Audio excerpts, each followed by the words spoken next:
Andhra Pradesh CID మాజీ chief Sunil Kumar పై కూటమి ప్రభుత్వం చర్యలు తీసుకుంది. సస్పెండ్ చేస్తూ ప్రభుత్వం ప్రధాన కార్యదర్శి ఉత్తర్వులు జారీ చేశారు.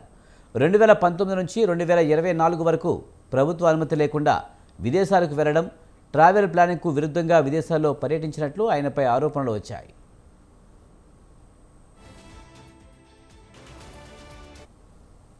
Sunil Kumar all India service నిబంధనలను ఉల్లంఘించారని ఆరోపణలు వచ్చాయి.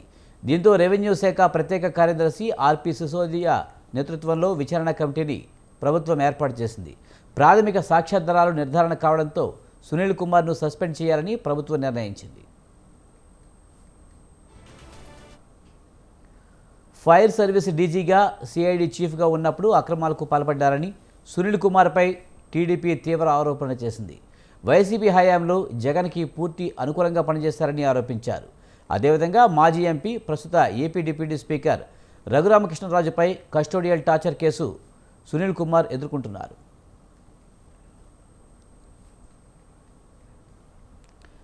ఐపీఎస్ అధికారులకు విదేశీ ప్రయాణానికి ముందస్తు అనుమతి తీసుకోవడం తప్పనిసరని ఏపీ సీఎస్ విజయానంద్ తెలిపారు.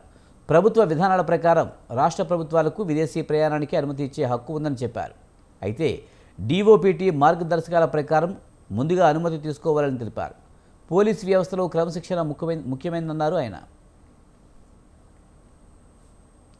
అనుమతి లేకుండా విదేశీ పర్యటనలు పోలీస్ సర్వీస్ నిబంధనలకు విరుద్ధమని సీఎస్ అన్నారు.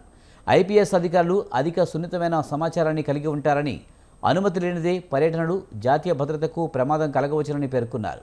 అయితే ముందస్తు అనుమతి లేకుండా పలుసార్లు విదేశీ యాత్రలకు వెళ్లినట్లు సునీల్ కుమార్పై అభియోగాలు ఉన్నాయన్నారు.